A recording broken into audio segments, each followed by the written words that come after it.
দেখো ভাই গেছে বেগম ভাই করছে নাকি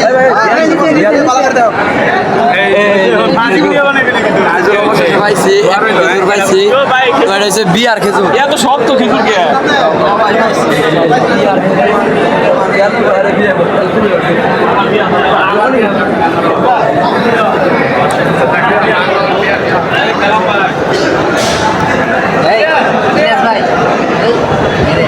গাজীপুরে বিখ্যাত টিকটকার তাই না? গাজীপুরে বিখ্যাত টিকটকার হয়ে গেছে।